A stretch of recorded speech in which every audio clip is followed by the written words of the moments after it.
ಇವತ್ತು ಏನು ಈ ಬೀದಿ ಬದಿ ವ್ಯಾಪಾರಿಗಳನ್ನ ಒಕ್ಕಲೆಬ್ಬಿಸಲಾಗ್ತಾ ಇದೆ, ಇದು ಸರಿನಾ ತಪ್ಪಾ ಅನ್ನುವಂತಹ ಚರ್ಚೆ ಶುರುವಾಗಿದೆ. ಇದೇ ಕಾಂಗ್ರೆಸ್ ಸರ್ಕಾರ ಇವತ್ತು ಬೆಂಗಳೂರಿನಲ್ಲಿ ಮಾಡ್ತಾ ಇರೋದು ಗರೀಬೊಂಕೋ ಹಠಾವ್. ಗೃಹ ಜ್ಯೋತಿ ಕೊಟ್ಟಿದ್ದೇವೆ, ಗೃಹಲಕ್ಷ್ಮಿ ಕೊಟ್ಟಿದ್ದೇವೆ, ಇದು ಅವ್ರ ಕಲ್ಯಾಣಕ್ಕೆ ತಲುಪೋದಿಲ್ವಾ? ತೀರ್ಮಾನ ಇದೆಯಲ್ಲ ಎಡಬಿಡಂಗಿತ್ತನ.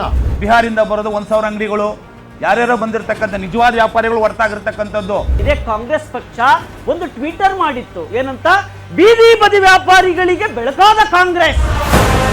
ವ್ಯಾಪಾರಿಗಳ ಮಕ್ಕಳು ಉಪವಾಸ ಸಾಯ್ಬೇಕು. ಇದ್ದಕ್ಕಿದ್ದಂತೆ ತೆರವು ಮಾಡೋದಿದೆಯಲ್ಲ, ಇದ್ರ ಹಿಂದೆ ಏನಿದೆ? ನಾವು ಕಷ್ಟಪಟ್ಟವರಿಗೆ ನಮ್ಗೆ ಹೊಟ್ಟೆ ಉರಿತಾ ಇದೆ, ಬೀದಿ ವ್ಯಾಪಾರಿಗೆ ಅನ್ಯಾಯ ಆಗ್ತಾ ಇದೆ ಅಂತ.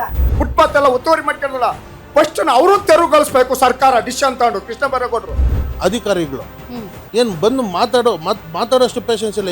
ಇವನ್ ಬಂಡಿ ಹೊಡೆದಾಕ್ತಾರೆ, ಗಾಡಿಗಳು ತಗೊಂಡು ಹೋಗ್ತಾರೆ, ಮತ್ತೆ ಅವ್ರ ಹತ್ರನೇ ಗಾಡಿಗಳು ಬಿಡಿಸ್ಕೊಳ್ಳಕ್ಕೆ ನೈಟ್ ಅಲ್ಲಿ 300 ರೂಪಾಯಿ 500 ರೂಪಾಯಿ ಕಮಿಷನ್ ತಗೊಳ್ತಾ ಇದ್ದಾರೆ. ವೋಟ್ ಹಾಕ್ಬೇಕು, ನಮ್ಗೆ ಅಧಿಕಾರಕ್ಕೆ ತನ್ನಿ, ಆಮೇಲಿಂದ ನಿಮ್ಗೆ ಏನ್ ಬೇಕಾದ್ರೂ ಮಾಡ್ತೀವಿ. ಅದೇ ಈ ತರ ಇವಾಗ ಮಾಡ್ತಾ ಇದ್ದೀವಿ. ಒಂದು ರೇಷನ್ ಕಾರ್ಡ್ ಮಾಡ್ಬೇಕಂದ್ರೆ 5,000 10,000 ನಮ್ಮ ಬೀದಿ ವ್ಯಾಪಾರ ಎಲ್ಲಿ ಕೊಡಕ್ಕಾಗುತ್ತೆ ಮೇಡಮ್?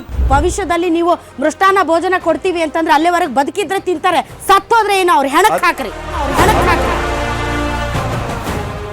ರಾಧಕ್ಕ ಪಂಚಾಯಿತಿ.